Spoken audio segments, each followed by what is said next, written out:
Hi, I'm Dr. Hackie Reitman. Welcome to another episode of Exploring Different Brains. And today we have the honor and privilege of talking with somebody I met out in Arizona back in 2015 at the USAAA. We were both there presenting. And Denise Resnik from Arizona, who's doing so much for those of us whose brains are different.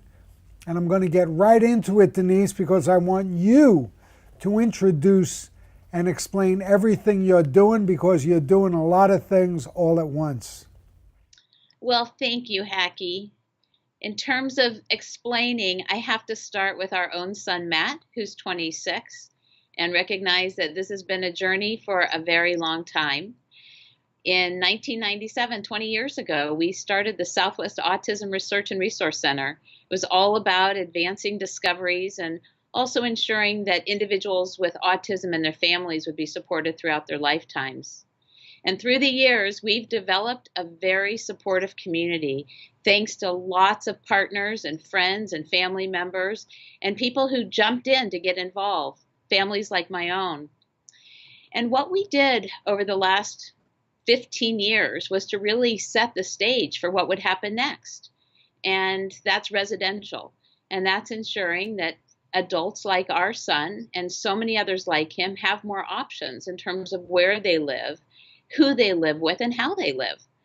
And so we've been studying this for a very long time. And the good news is 5 years ago, we formed a sister nonprofit to SARRC. And last year, we broke ground on our first innovative property we call First Place Phoenix.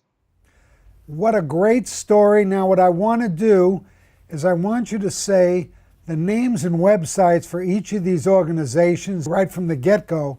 I want our viewers to be aware. Terrific.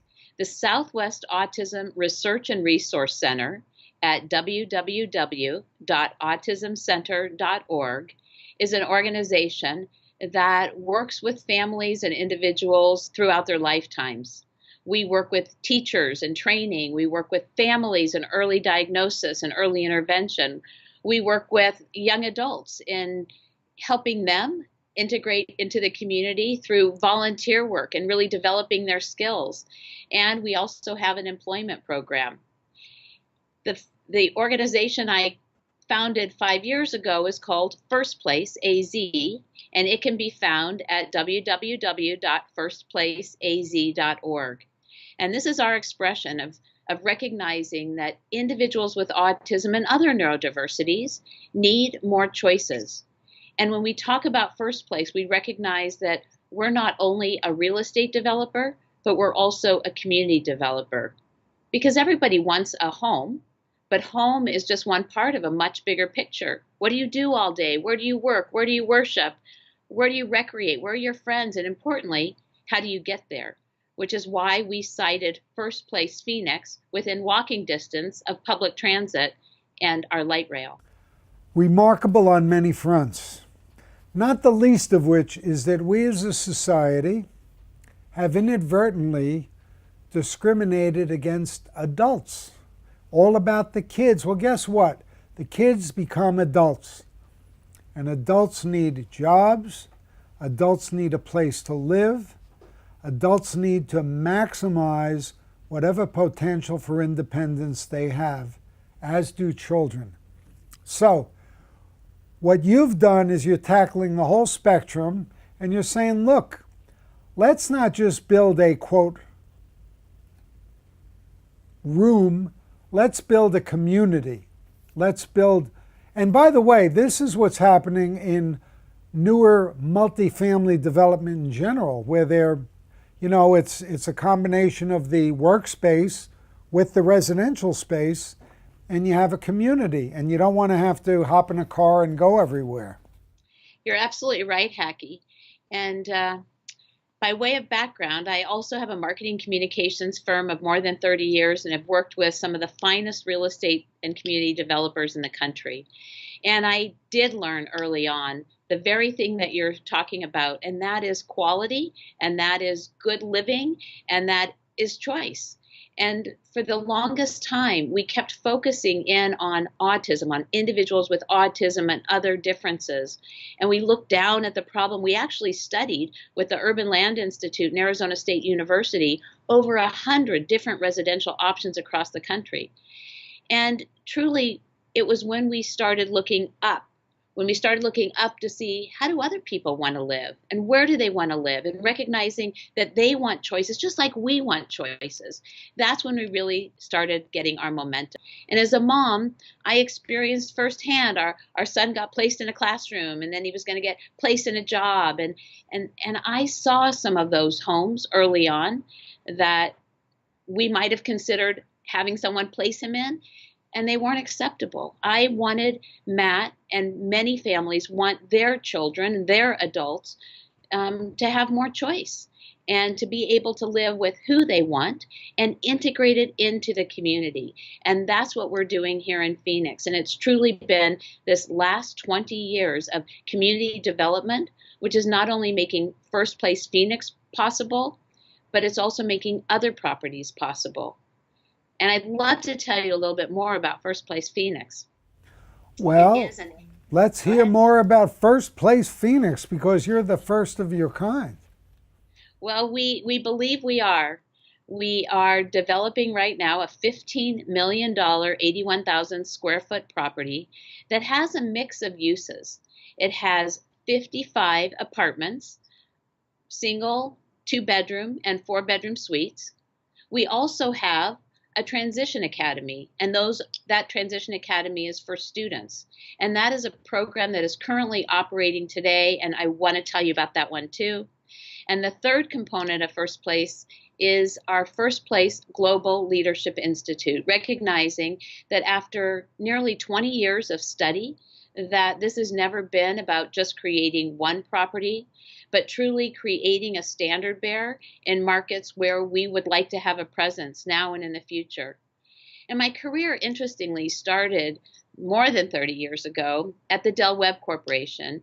And for those viewers who know Del Webb Corporation, they're the granddaddies of senior living. They developed Sun City about 60 years ago, a beautiful retirement community. And you think about where we are today with housing for special populations, where we were 60 years ago with Del Webb and retirement communities, there weren't very many. But now you look at any community and you see lots of different options and different price points and different amenities and features.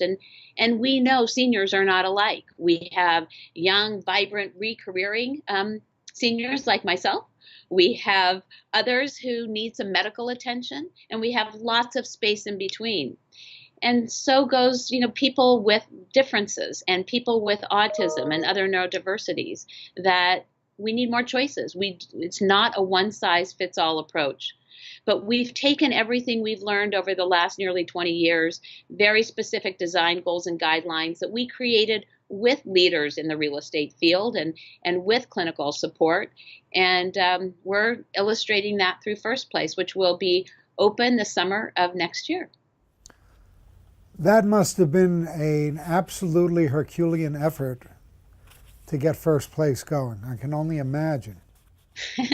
Well, it has been an effort, and it's been a lot of people working together to make it happen. And just almost 3 years ago, we opened our beta site property for the First Place Transition Academy.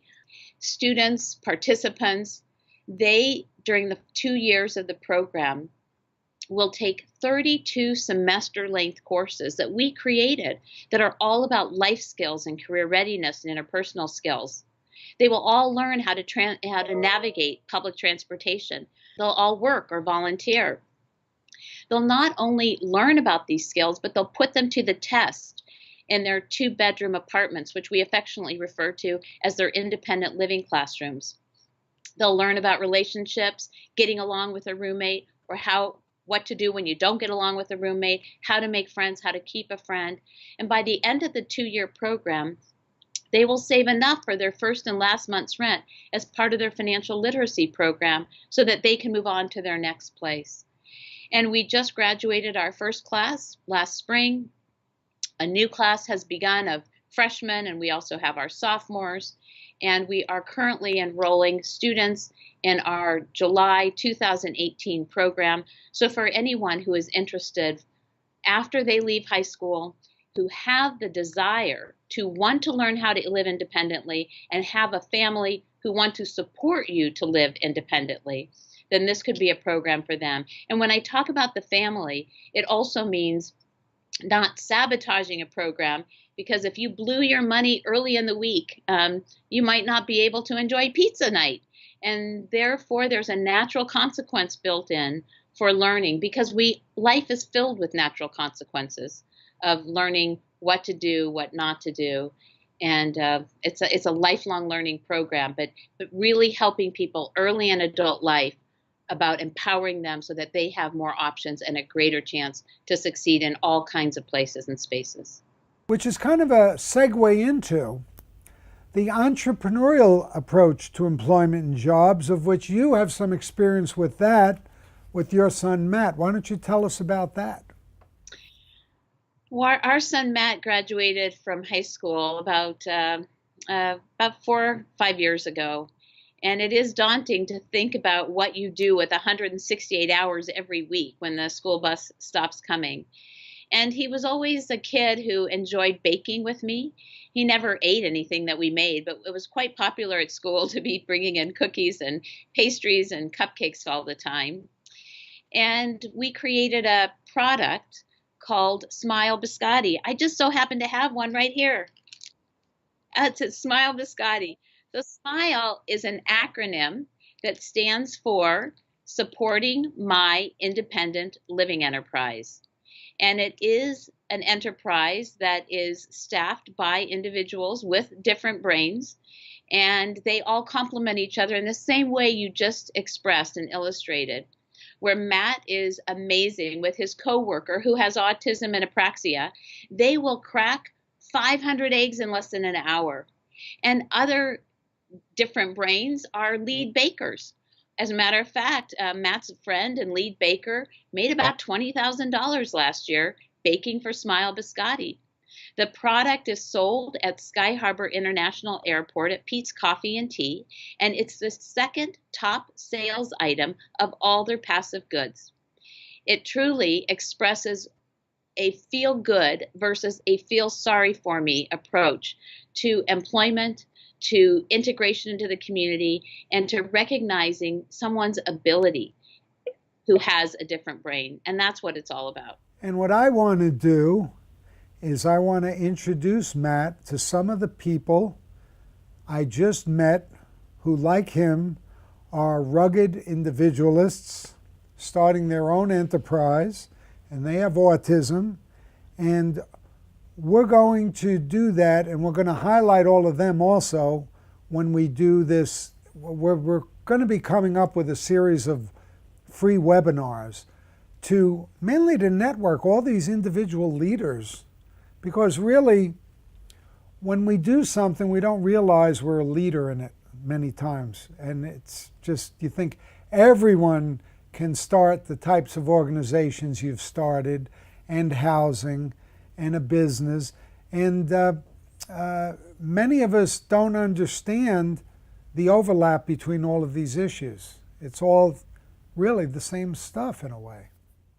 And that's what I love about different brains, and that's what I love about you in terms of this desire to bring us all together and get out of our silos. And it's one of the reasons also that we started the First Place Global Leadership Institute, which is the third use of First Place. And it has 5 centers. There's a center for real estate and community development, one for training and employment and education, another for applied research, one for expression, and another one for public policy. And it is a demonstration of how we can bring great minds together to learn from each other and to collect data. We know that there's strength in numbers in terms of advancing supportive public policy, and we know the power of storytelling, which is what you and your team do so very well. We are hosting a symposium in October 25 through 27, inviting people who have expressed an interest in Phoenix and in First Place and SARRC to join us so that they can learn from us and we can learn from them. And that symposium and information about it can also be found on our website at www.firstplaceaz.org. Fantastic. And as I understand it, at your conference, you're going to have people from all over the world.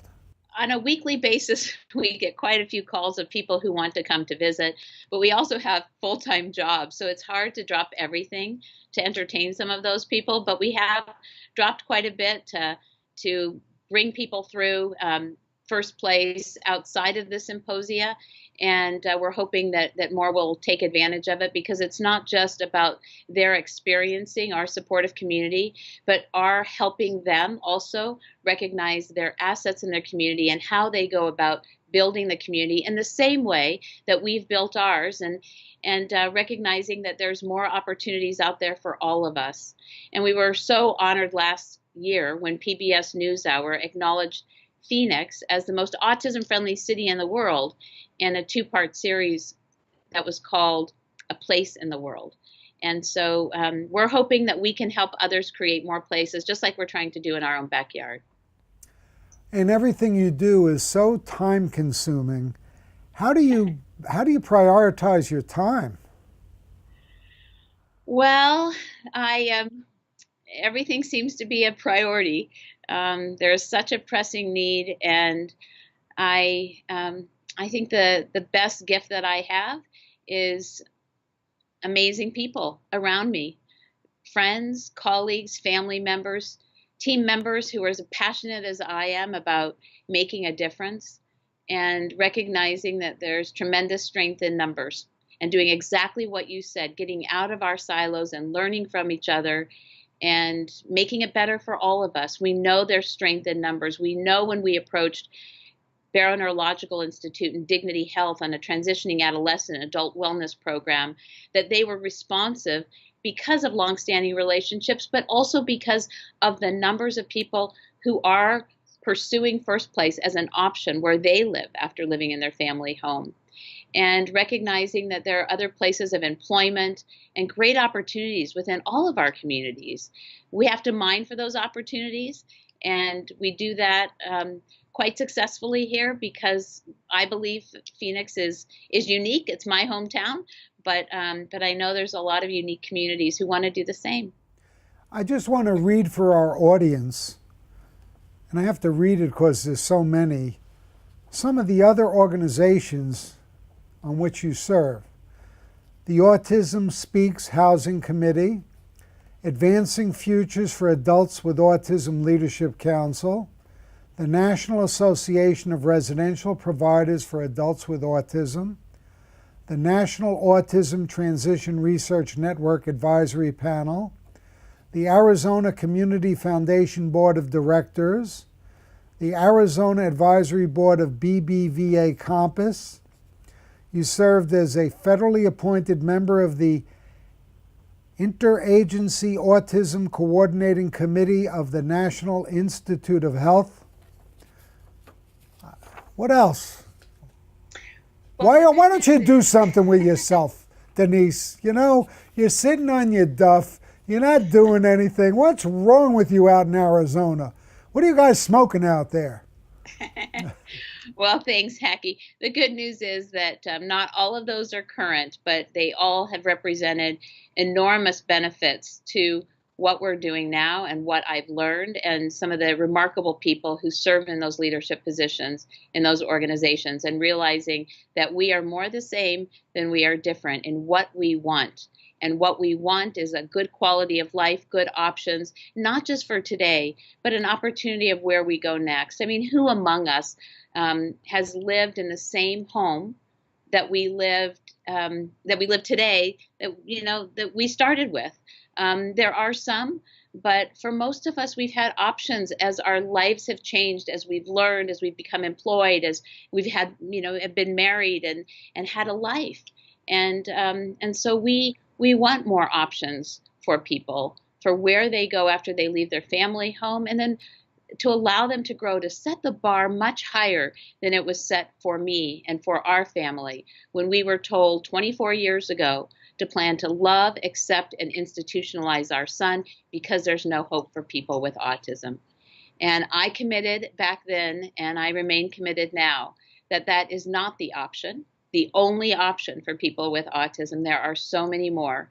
And we're trying to be an example so that when a child is diagnosed today, we can not only tell that family that they can have a job and a home and friends and a supportive community, we can actually show them.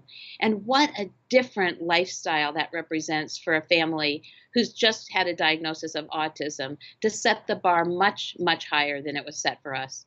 And we all know the difference that hope can make in any of our lives, to get out of bed in the morning or get out of the closet or wherever we might be hiding from, to recognize that it is another day. There's more that we can do, and that we can all have greater hope for a future. That's what all of us deserve. Well, you've answered the last question I had, which was, what is the biggest piece of advice you would give to a parent with a child who just got diagnosed? And I think I just heard it. Set that bar high. Follow your parenting instincts. Don't give up. Have hope. Be positive. And what would you add to that? I would add community. Never underestimate the value of friends, family, and your community, and what they can do to support you, and in turn, how you will be supporting them. It's a beautiful thing. Our kids, including our son, he brings out the best in his fellow employees. He brings out the best in our family. And we hear this consistently with our clients at SARRC and our students at First Place, that, oftentimes in the workplace are the first to arrive, the last to leave, the hardest working on the shift, and they bring out the best in their fellow employees. There is so much we can all benefit from with our neurodiversity and our different brains. And thank you for shining a bright light on that, Hackie. Thank you, Denise Resnik. Tell us a bit about your Lynx Initiative. Lynx is a recognition that we as parents need stepping stones to. And our vision is about creating confidence in the future. Lynx is an acronym that stands for lifelong learning for communities of support, recognizing that it's up to each of us to create a supportive community where we shop, where we get our hair cut, where our teeth are cleaned, our legal counsel, our bank. So recognizing that each of these places that we support, each of these places that serve our lives, are opportunities for us to spread the word, to recognize what autism is, what it isn't, recognize some of the behaviors, things that these places of business and our community, recreation, healthcare, and on, can be more accommodating for individuals with autism and other neurodiversities. We all need some neurological curb cuts too, and believe that we can create safety and security in our community by creating more eyes and ears and people who care. And that's incumbent upon all of us. Very well said. Can you tell us about the checklist that you offer? So Lynx is also has also been staffed by volunteer parents, and we created a peace of mind portfolio, because at the end of the day, as moms and dads and caring family members, we want peace of mind too. And in order to do that, we need to spend a little time on all those stacks of materials that we've been gathering for years about all the things we need to and should be doing. And so this is a coaching group to help families through that process. There are 4 quadrants in that peace of mind portfolio. There's one that focuses on our financial planning, another that focuses on legal, a third involves healthcare and medical, and recognizing that somebody needs to know their story when we're not there with them. And the fourth is building a supportive community. So what we did is to create a checklist to make sure that families in their own minds would be ready for such a portfolio. And they can find that online at www.firstplaceaz.org to learn more about Lynx and the readiness questionnaire that will help you appreciate whether you're ready for your peace of mind portfolio or whether you have more work to do. We are hosting monthly meetings locally here in Phoenix, but also via webinar. And people can also check out our website to learn about the schedule for those meetings and the content that will be taking place. In October, the content will be focused on financial planning, and in November, it'll be on legal concerns, and then January focused on health and wellness. Well, we certainly want to get the word out to our whole Different Brains community so they can check out those webinars. Are those webinars open to all? They are. And they're free of charge? And they're free of charge. Well, Different Brains likes that, and we want to get the word out. You touched on something that I think is the most underrated thing for all of us in society that affects the biggest single factor affecting our longevity, health, happiness, productivity, anything you want to measure, whether it's in the brain, whether it's in your whole body. Socialization and positive relationships. That what you're doing constantly, Denise Resnick out in Arizona and beyond, is creating community. It's creating support networks, creating relationships, creating a positive atmosphere for everybody to thrive to everyone's benefit. Our hope is that we can demonstrate living in a community, integrated into a community, and demonstrate the positive outcomes so we can have more places and spaces for all people. And that is our big vision. Our big vision for First Place is to ensure that housing and community options are as bountiful for people with autism and other neurodiversities as they are for everyone else. And that speaks to exactly where we started, of looking up at the greater community and the greater marketplace and recognizing that we're not so different. Well, Denise Resnick, it's been a pleasure to speak with you today. Always a pleasure, and we look forward to having you back here at Different Brains. I look forward to coming back, Hackie. Thank you so much for this chance to share our story and spread the word. And again, thank you and the team for what you do every day to keep us all connected.